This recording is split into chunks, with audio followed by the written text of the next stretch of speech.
بسم الله الرحمن الرحيم.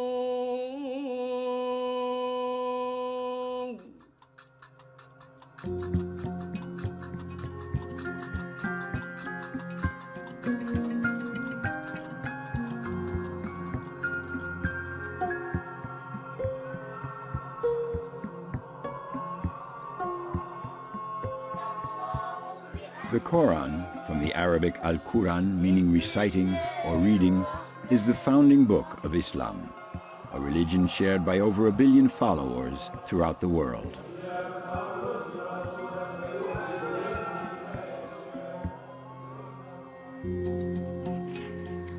For Muslims, the Quran is the collection of the Word of God that was revealed to the Prophet Muhammad between 610 and 632 AD at Mecca and Medina in Saudi Arabia. The whole of the revelation is divided into 6,000 very short units of text called verses. In the Quran, these 6,000 verses are grouped into 114 chapters called surahs. The surahs are identified by titles, vary in length, and are organized according to a precise classification, from the longest surahs to the shortest ones.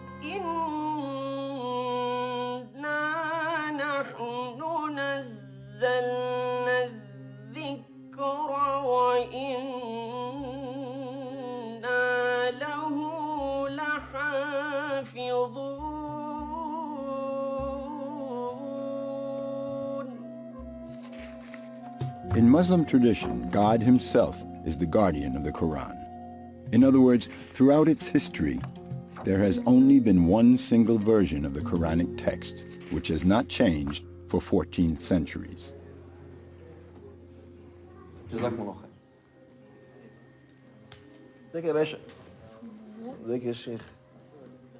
Einer der besten Beweise, die wir haben, ist, dass alle Korane auf der ganzen Welt miteinander übereinstimmen. Der Koran, den wir in Marokko lesen, ist dem Koran gleich, der in China gelesen wird. Und der auch in Saudi-Arabien gelesen wird, den wir hier heute in Europa lesen oder der in Südafrika gelesen wird. Egal wo du hingehst, egal in welche Himmelsrichtung du gehst, es ist immer derselbe Koran.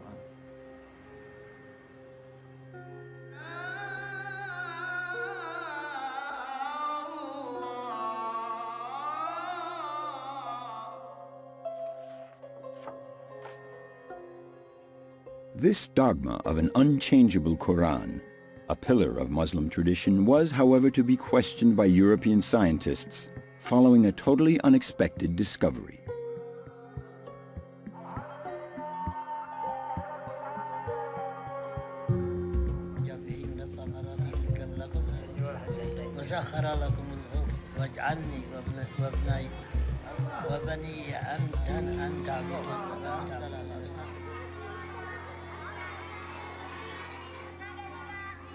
In 1972, the roof of the Great Mosque of Sana'a, the oldest in the city, caved in, revealing a hideaway in which thousands of parchments had been hidden for centuries. Paolo Costa, an Italian archaeologist present at the time of the discovery, alerted the Yemeni authorities. The parchments were fragments of ancient Qurans. A team of European researchers carried out carbon-14 dating and confirmed that the fragments dated back to the 1st century of Islam, towards 680 BC.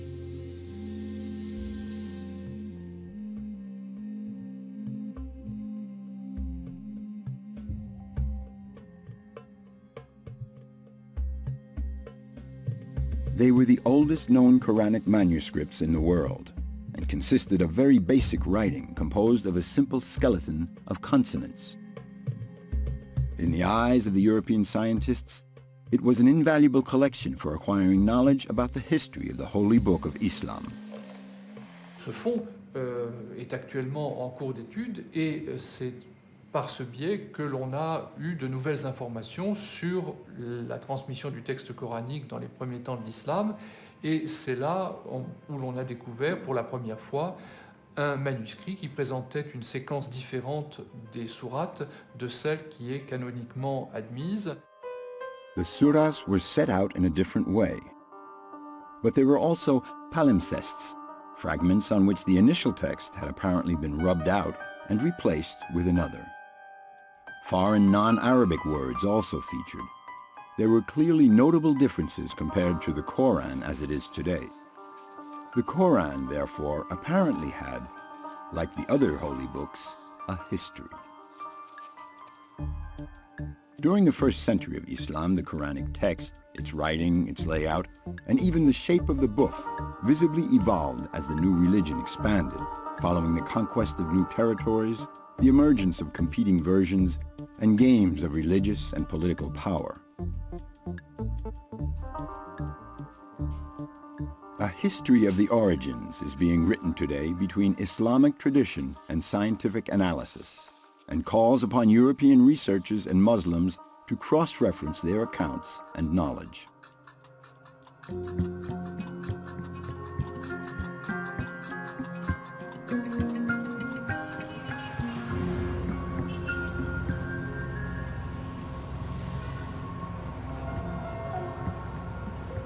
Farid Haider is a student at the Free University of Berlin in the Department of Semitic and Arabic Languages. But in his capacity as an imam, he is a bearer of the Muslim tradition, a teaching he received at the Al-Azhar University in Cairo, a major center of Islamic knowledge.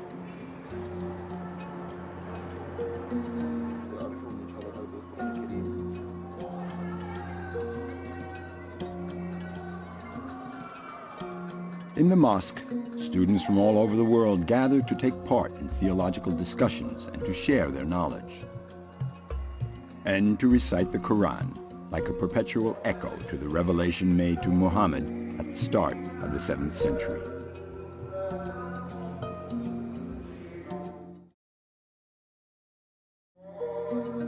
At the time, Arabia was one vast desert, traveled by nomads and their caravans. The oasis of Mecca sheltered the Kaaba, a sanctuary where people still worshiped multiple gods and stone idols. Yet the Jewish and Christian tribes present in Arabia had for a long time been spreading the idea of faith in one God. Among the inhabitants of Mecca, one man stood out. His name was Muhammad. He was about 40 years old and was a caravan trader who used to go off alone to a cave to meditate. That is where he received his first revelation in the year 610, when a man appeared to him. Der Mann ging auf ihn zu und sagte zu ihm, Iqra, lies im Namen deines Herrn, der erschuf. Iqra, bismi rabbika alladhi khalaq. خلق الإنسان من علق, die Menschen erschuf aus einem Anhängsel. Iqra wa rabbuka al-akram, lies, und dein Herr ist der Edelste. Allama al-insana bil-qalam, lehrte die Menschen mit dem Schreibrohr. Allama al-insana ma lam ya'lam, lehrte den Menschen, was nicht wusste. Dieser Mann, den der Prophet Mohammed sah, ist Gabriel gewesen, der Erzengel Gabriel, an den auch die Christen und die Juden glauben. These 5 verses were the first of the revelation made to Muhammad. The revelation, written in its entirety in the Quran, affirms first and foremost that there is one God, and that Muhammad is his final prophet, and his messenger like Abraham, Moses, and Jesus.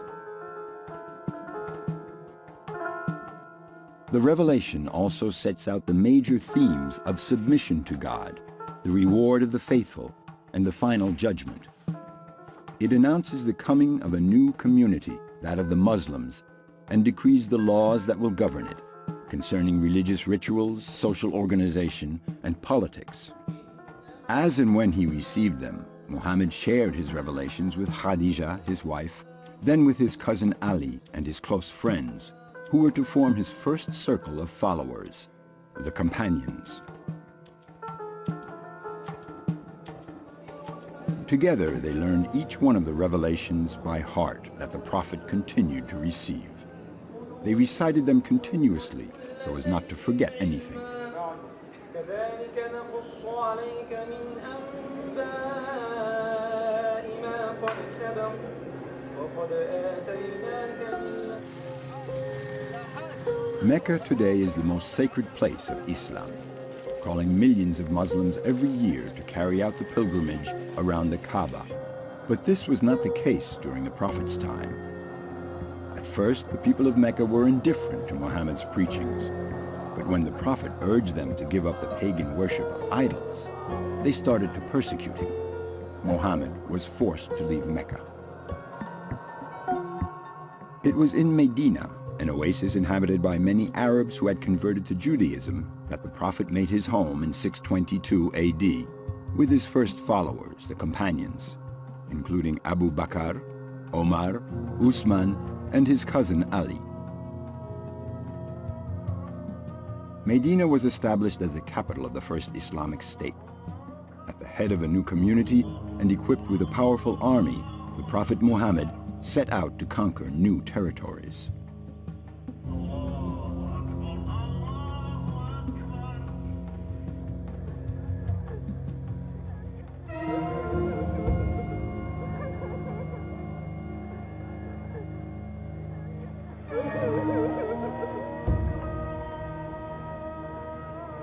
The Prophet died in 632. At the time of the Prophet's death, almost the entire Arabian Peninsula had come round to the monotheistic faith of Islam. But the Prophet left no indication regarding his succession. His 4 companions met, and it was Abu Bakr who was appointed first caliph. Ali also claimed the right of succession in the name of his blood tie to the Prophet, but he was refused the Caliphate. And it was this first divergence that 2 centuries later divided Muslims into 2 branches. The Sunnis, today a majority in the world, follow the line of descent of Caliphs Abu Bakr, Omar, and Uthman, and the Shiites follow Ali's line. So who, once the Prophet had died, was going to take the initiative of writing down the Quran? Who was going to make a veritable book out of the revelations? And with what intention? A strictly religious one or already a political one? And in this transcription of the Word of God, what part would human intervention play?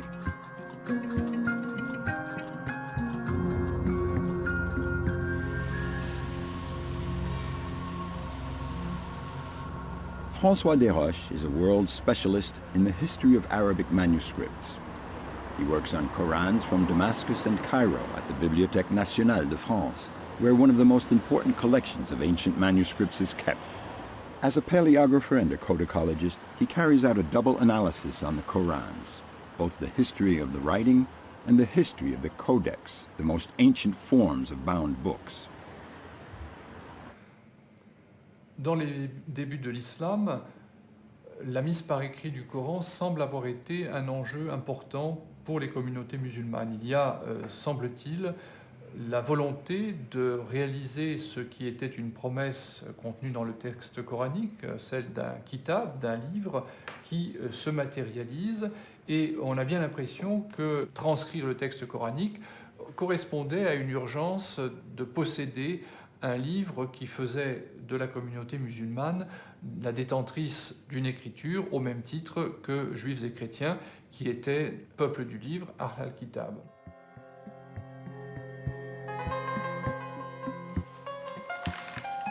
The Arab 328 manuscript is one of the oldest copies of the Quran known today. Written on sheepskin parchment, it dates back to the second half of the 7th century.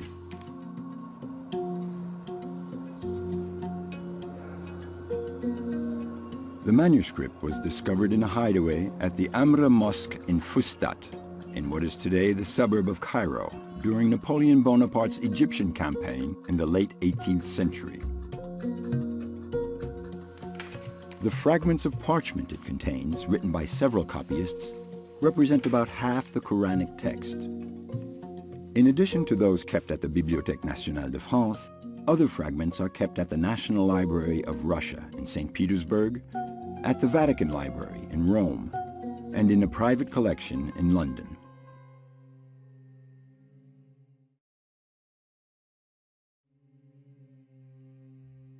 Le manuscrit est particulièrement intéressant parce qu'il nous montre un certain nombre de caractéristiques de la transmission du texte coranique à l'époque ancienne, et notamment le fait qu'il était assez commun à ce moment-là de se mettre à plusieurs pour copier le texte sacré.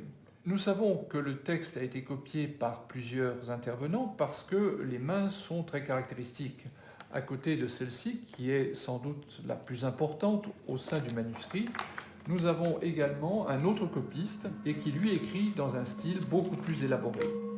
The writing is of the Hijazi type, from the name Hejaz, the region of Arabia where Mecca and Medina are located. It is one of the most ancient notations of the Arabic language, consisting only of a skeleton of consonants and therefore very difficult to read. There were no or few signs enabling identical letters to be distinguished from each other, nor was there any notation of short vowels. As for the surahs, they were not identified by titles, just by gaps separating them. Clearly, compared to the current Quran, in which the punctuation and text layout leave no room for inaccuracies, the first Quranic manuscripts, with their basic writing, could be a source of misreading or even different interpretations of the sacred text. But for the first Muslims, could the collection of the divine word run this risk?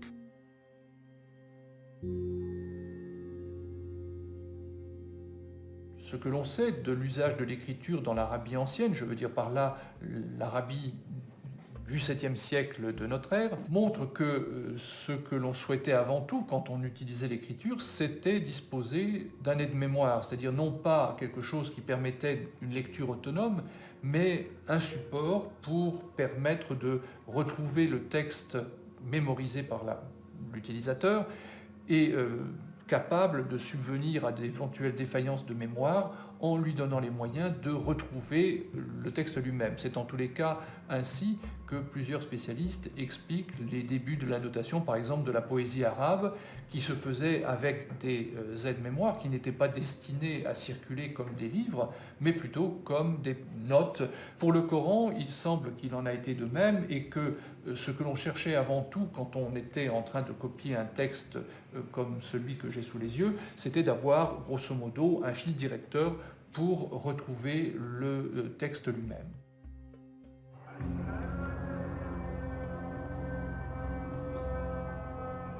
Even used as an aide-mémoire, and in spite of the shortfalls in its spelling, the writing down of the Quranic revelation shows the great confidence the first Muslims had in the capacity of a book to ensure the safeguarding of the Quranic revelation.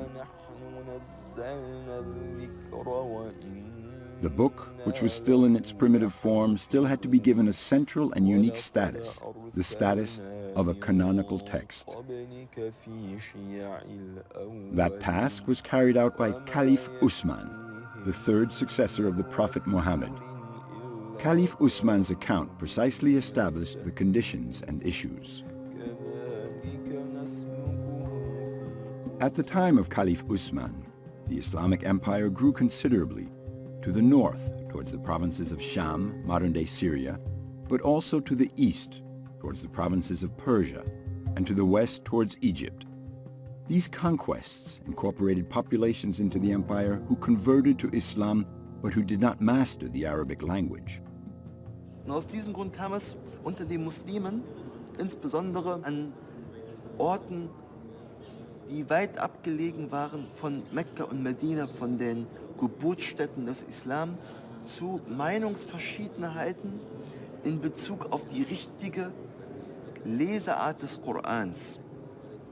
Und die Muslime begannen sich zu streiten. Insbesondere auch bei den beiden Schlachten gegen Armenien und Aserbaidschan. Und einer der wichtigen Gefährten des Propheten Mohammed, Friede und Heil sei auf ihm, mit dem Namen Hudhayfa ibn al-Yaman, war bei diesen Schlachten zugegen gewesen. Und als er zurückkam und diese Konflikte zwischen den Muslimen gesehen hatte, ging er schnurstracks zu Uthman ibn Affan, der zu dieser Zeit der Kalif gewesen ist. Und er sagte zu Uthman ibn Affan: O Uthman, rette diese Umma, rette diese Gemeinschaft, bevor sie sich spalten werden und streiten werden über ihr Buch, wie es schon zuvor die Juden und die Christen getan haben. Und Uthman ibn Affan nahm diese Warnung sehr, sehr ernst und ließ aus diesem Grunde eine Kommission einberufen, welche mehrere Abschriften des Korans machen sollte. From Medina, the copies were sent out to the main cities of the Muslim Empire, to Mecca, Basra, Kufa, Damascus, and Cairo. Caliph Uthman imposed his official version that the Muslim tradition was to retain as the Vulgate of Uthman, the canonical form of the Quranic text, which still today is the version of reference. But the imposition of this Vulgate was carried out at the price of despotic decisions. Other competing versions of the Quranic text existed in the empire with a different number of verses or a different layout of the surahs. The most well-known was that of Ali, Prophet Muhammad's cousin, whose version, according to Shiite tradition, had 3 times more Quranic revelations than the Vulgate of Uthman. There was also the version of Ibn Masud, another member of the Prophet's inner circle. Caliph Uthman forbade these versions that competed with his own and ordered their definitive destruction. Ibn Masud, who would not comply with the demand, was publicly punished.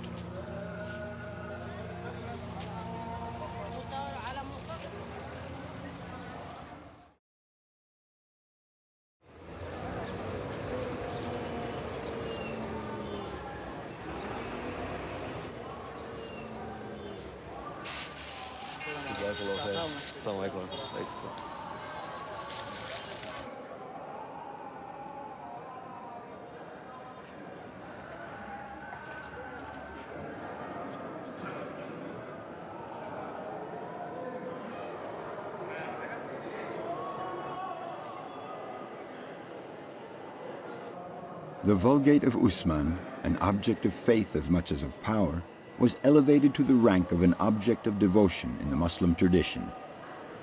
In the Al-Hussein Mosque of Cairo, a copy of the Koran attributed to Uthman is kept behind this door that the faithful kiss. A veritable relic that exceptionally Farid Haider was authorized to come in contact with. وبصراحة يعني هذه لحظة كبيرة جدا بالنسبة إلي، وهذا هو أحد المصاحف التي كتبت في عهد عثمان بن عفان رضي الله عنه. ببساطة شديدة هو الاتفاق على أن هذا المصحف هو أحد المصاحف الستة التي أمر سيدنا عثمان بكتابتها. نعم، ممكن نشوف الصفحات بتاعتها؟ ما شاء الله، بسم الله الرحمن الرحيم. هذا أمر كبير جدا، الله أكبر، سبحان الله. طبعا هو بدون تنقيط ولا تشكيل، يعني كما كان في العهد في القرن الهجري الأول. بسم الله الرحمن الرحيم. بدون تنقيط وتشكيل فيها صعوبة كبيرة جدا، يعني الواحد يقرأ هذه السورة، سبحان الله. يعني فيها ممكن أشوف الصفحة دي الصفحة الأخيرة ولا الأولى؟ لا، زي عكسناها دلوقتي، خلينا الصفحة الأخيرة دي من الجهة دي. نعم، ما شاء الله. هذه الأخيرة إذا سورة الناس تكون هنا، ما شاء الله. شيء عظيم، يعني شيء غير خيالي إذا فكرت فيها أن هذا كتب بأيدي الصحابة رضوان الله عليهم، يعني الله أكبر. وفي أي معلومات أخرى واحد لازم يعني يعرفها عن المصحف الشريف هذا؟ هذا المصحف وزنه 80 كيلو جرام. 80 كيلو جرام، يعني ثقيل. ثقيل جدا. يعني هذا يعني 80 عدد وكم أوراق. صفحة كم نعم عدد أوراقه؟ 1087 ورقة. 87 ورقة. نعم ما شاء الله سبحان الله. بس هو فعلا محفوظ بطريقة يعني ممتازة جدا يعني 1400 سنة يعني في زمن فعلا ليس ببسيط يعني زمن كبير ومع ذلك سبحان الله يعني إيه يعني كأنه كتب يعني من 100 سنة يعني فقط يعني الله أكبر شيء عظيم جدا ما شاء الله. هذا المصحف عليه بقعة دم. فأنا لا أدري في أي صفحة، إنما هي موجودة، إنما لا أدري في أي صفحة. كمان صفحة لها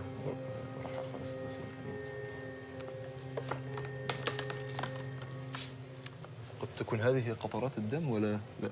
أعتقد لا بقعة الدم الأمشية. إنها موجودة بأحد الصفحات ولكنها باهتة يعني. باهتة يعني ليست واضحة جدا. ليست واضحة جدا يعني. Other Qurans, just as big and stained with blood, are indexed in the Muslim world, in Istanbul and in Tashkent, Uzbekistan, for the most famous. Considered contemporary to the Caliph Uthman by Muslims, none of them has been able to be dated historically, and scientists consider them later copies from the 8th or 9th century. The legend that accompanies them, on the other hand, reflects an historical truth attached to the Quran.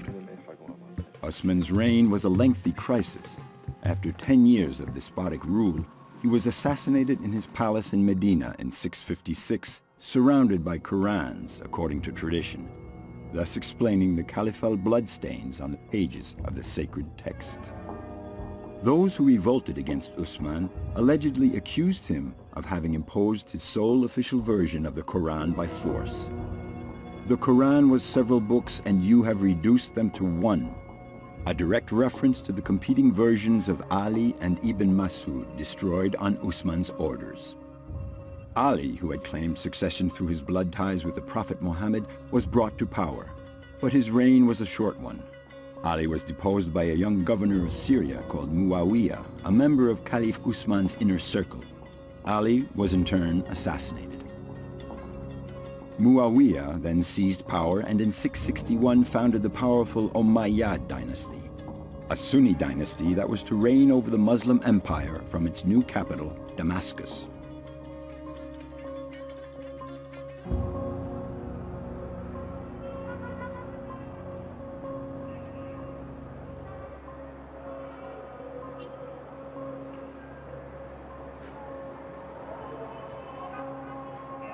"30 years after the death of the Prophet Muhammad, and once a first canonical version of the sacred text had been established by Caliph Uthman, the Quran entered the second phase of its history under the Umayyads.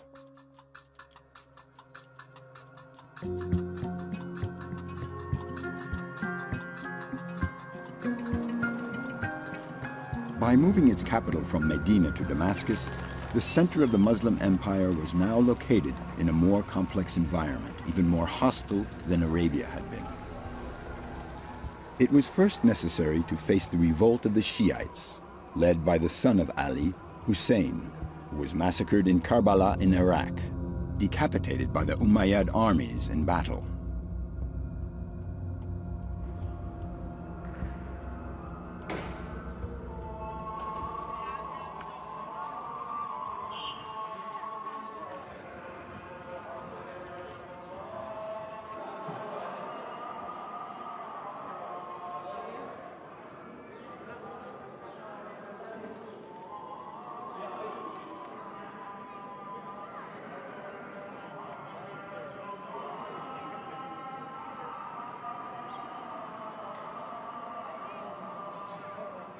According to tradition, the head of Hussein was kept, a curious paradox, in the Umayyad Mosque, a relic today venerated by Shiite pilgrims from Iran.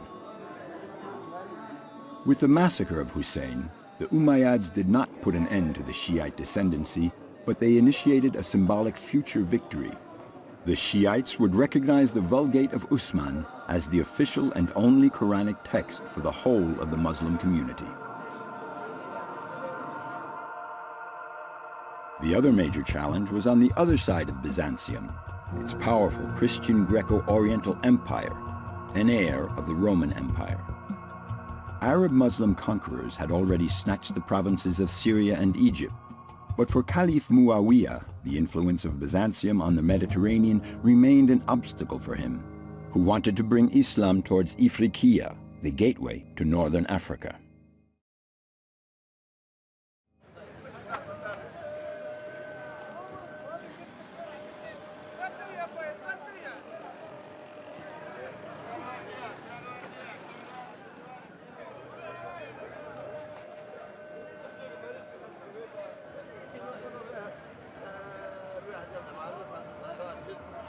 In 670, the Caliph sent one of his generals there, who made Kairouan in Tunisia the starting point of the Islamization of the Maghreb and of the spread of Uthman's Quran.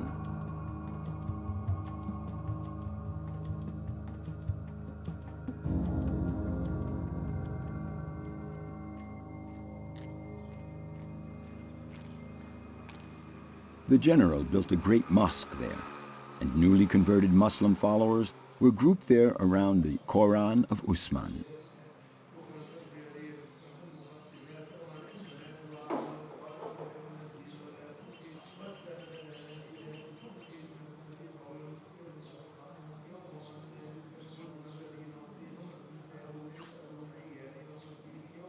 أشهد أن محمدًا رسول الله.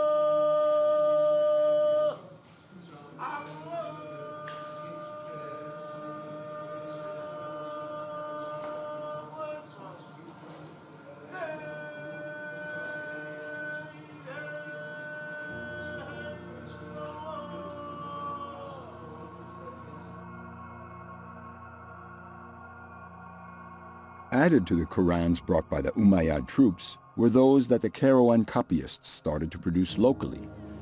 In producing them, they built up one of the largest Quranic libraries of early Islam. A few tens of thousands of fragments of this rare collection remain today.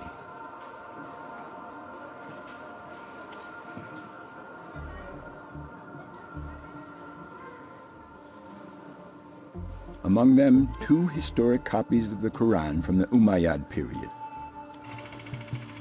Considered today as a heritage of the city and testimonies to the history of Kairouan, the analysis of these ancient Qurans was recently entrusted to François Desroches.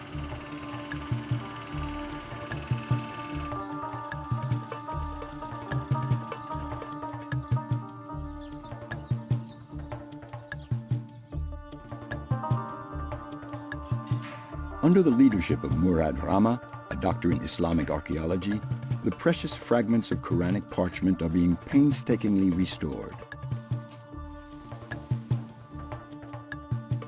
يعتبر القرآن من أعز الأشياء عند الطبقة المسلمة في صفة عامة. أي مسلم يعني القرآن له مكانة خاصة في القلوب، ولهذا الأشياء يعني عندما ترميم إنسان يرمم مخطوط على كتبت عليه آيات قرآنية، يعني يكون له حافز آخر في نفس الشخص، يعني نفسه في عند الترميم يحاول يكون الترميم يكون أجمل في أحلى صورة له، محافظة عليه أفضل ما يمكن في هذه العملية.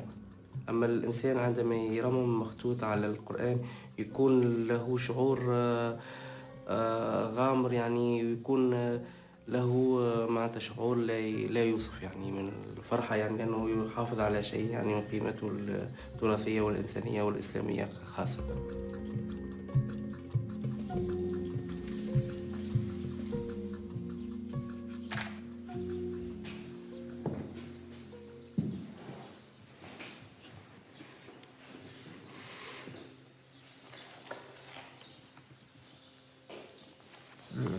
Le style d'écriture s'apparente assez bien à ce qu'on connaît sous le nom d'écriture du Hejaz, le nom de la région où se trouvent les deux villes saintes de la Mecque et de Médine.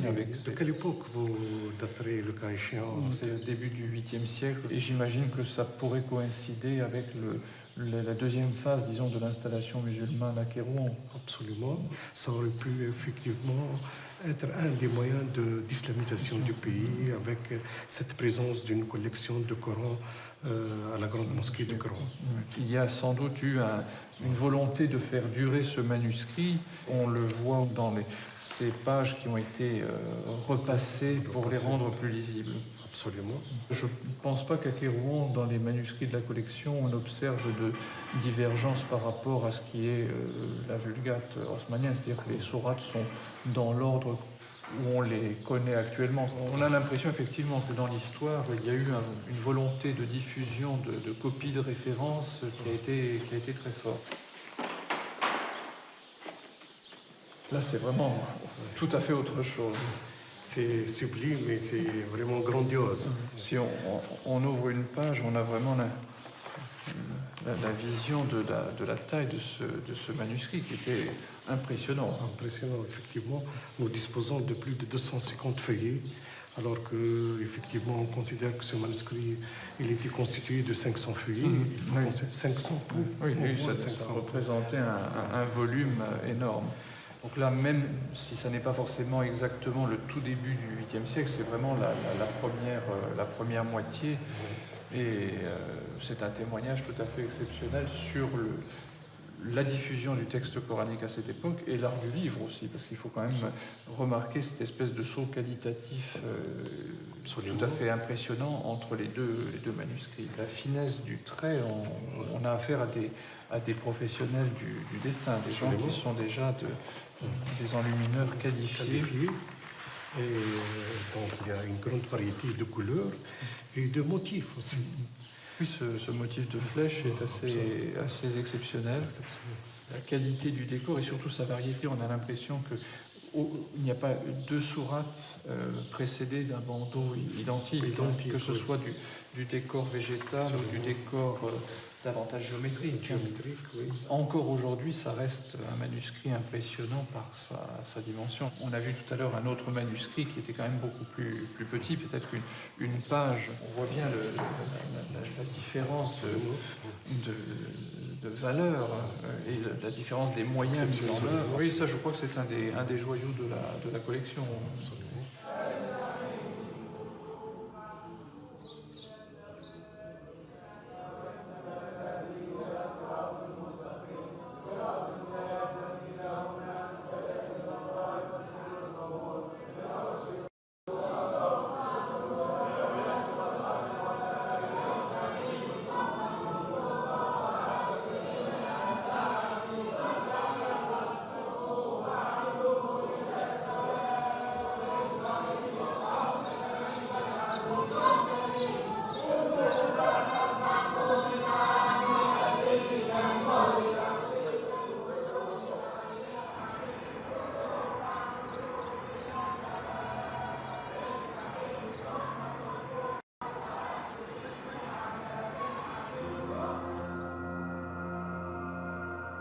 Having conquered territories from the Mediterranean to the borders of Central Asia, Islam could proclaim its power in the face of the Christian Byzantine Empire as the third and final revealed religion.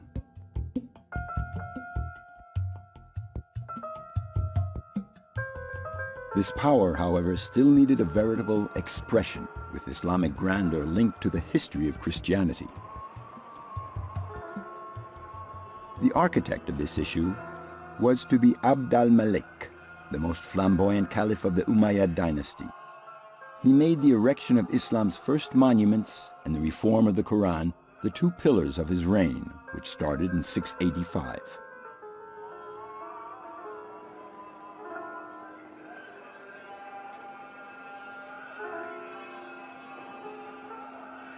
On the very site of the mosque, before the region had been conquered by Muslims, was a small church dedicated to St. John the Baptist, a Christian figure mentioned in the Quran under the name of Yahya. His tomb was kept at the center of the prayer hall and is still today venerated by Muslims.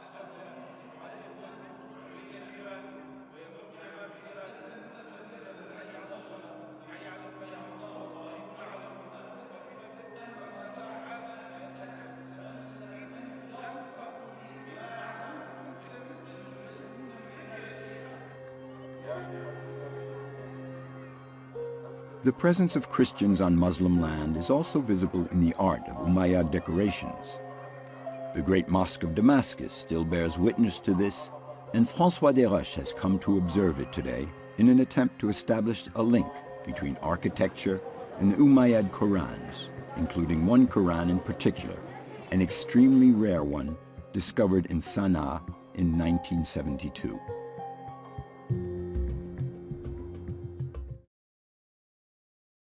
Les décors vont être sans doute la façon la plus directe de percevoir les changements qui sont opérés et qui introduisent une synthèse entre le savoir-faire des sujets chrétiens ou juifs de l'Empire arabe et les besoins des nouveaux maîtres.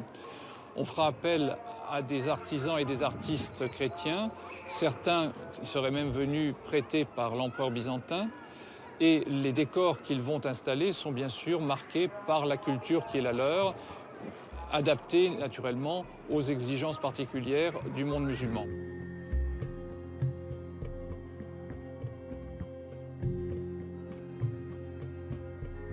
On peut faire des parallèles extrêmement précis entre ces mosaïques chrétiennes dont je parlais à l'instant et les décors des Corans. Dans les enluminures qui ornent les Corans d'époque omeyyade, on peut peut-être trouver une trace de l'influence de ces grandes constructions. On peut naturellement rapprocher la structure de la grande mosquée de Damas avec cette enluminure qui figure sur la page de droite de ce célèbre fragment trouvé à Sana'a il y a de cela quelques années.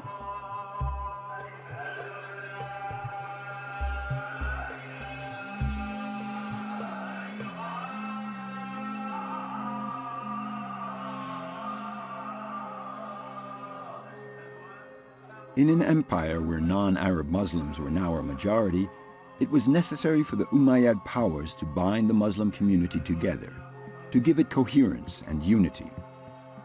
As during one of the preceding caliphates, the Quran was to be the tool for this, but more as a simple aide-memoire than it could have been up until then on account of its basic writing.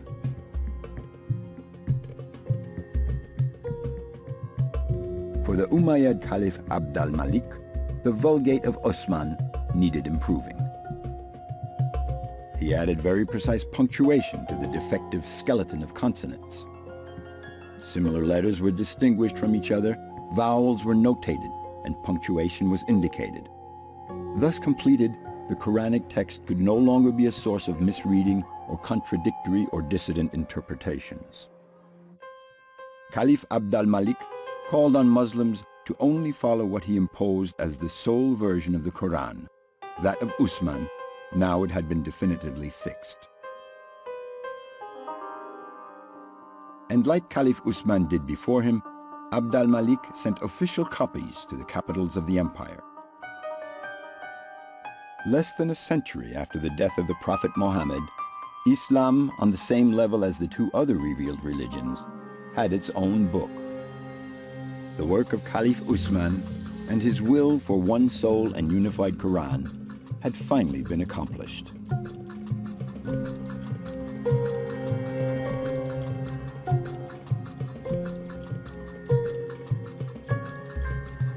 The Vulgate of Uthman, venerated by Muslims, is the sole reference for publishing the Quran today in the world. However, the history of the origins of the Quran has yet to reveal all its mysteries. An invaluable collection of photos, believed to have disappeared forever, has just reappeared. Between 1920 and 1930, Gotthelf Bergstrasser, a German Orientalist researcher, traveled the Mediterranean from Turkey to Morocco via Damascus and Cairo, and studied in the major European libraries in search of Qurans from the 1st century of Islam. He photographed thousands of their pages, thus constituting one of the richest sources of information on the history of the Quran. Like the major German Orientalists before him, Gotthelf Bergstrasser's project was to further research on the Quranic text. But his dream came to an end during wartime in 1944, when the Bavarian Academy of Sciences and Humanities was bombed, and the archives were declared destroyed, ruined.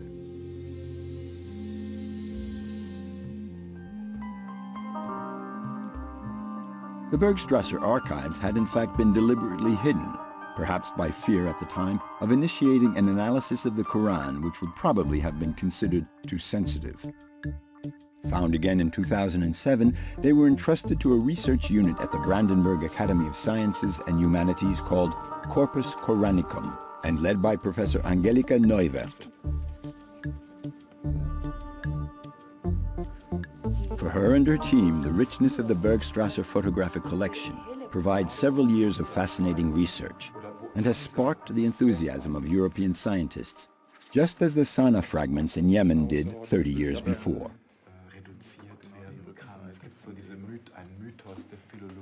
What would they discover? What secrets of the Quran in the early days of Islam were the archives to reveal? It's still too soon to say, but what is sure is that the Bergstrasser archives offer a new and exceptional opportunity to extend the scope of analysis of the Quran, but using a shared approach between scientific and Muslim traditions.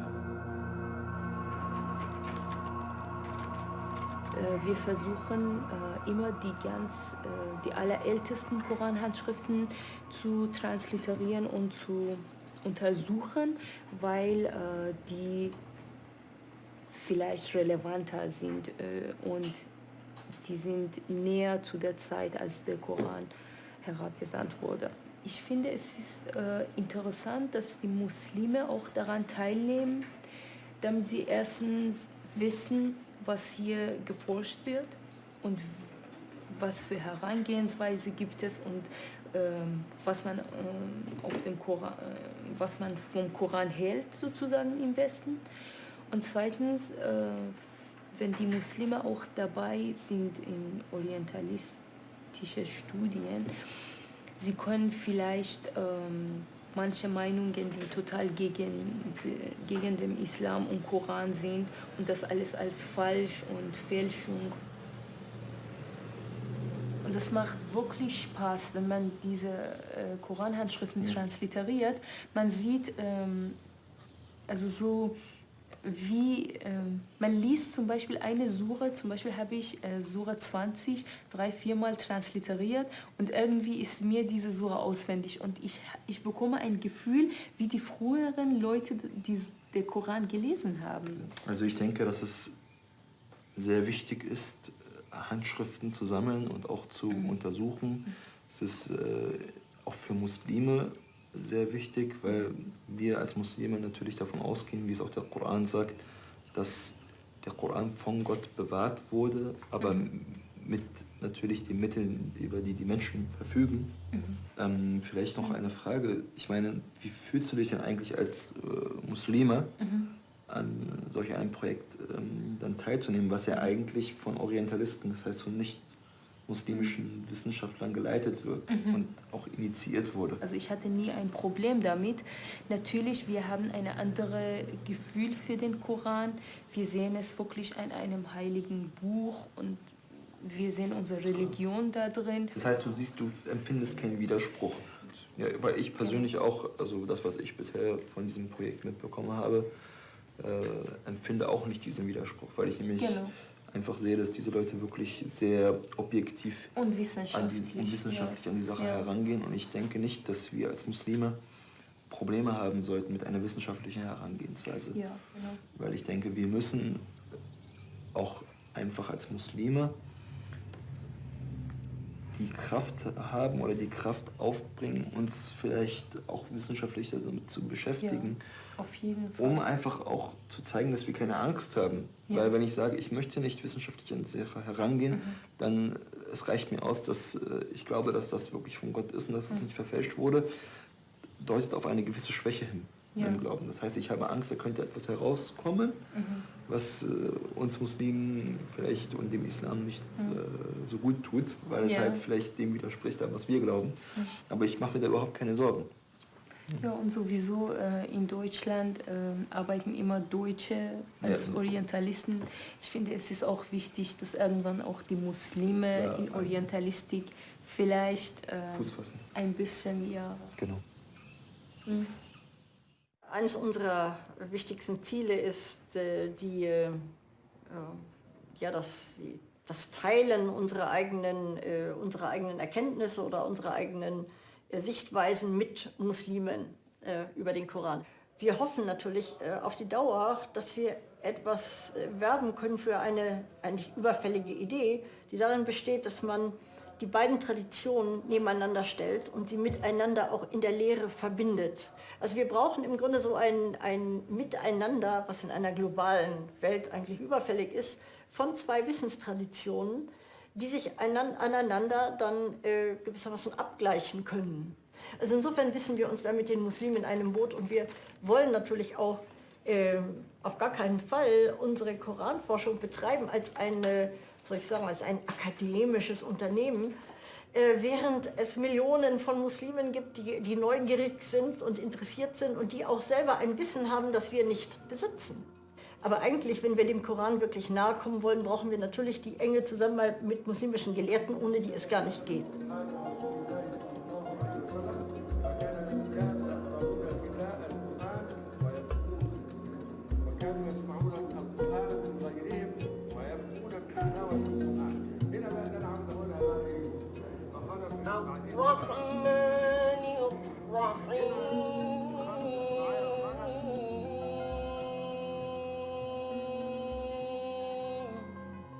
مالك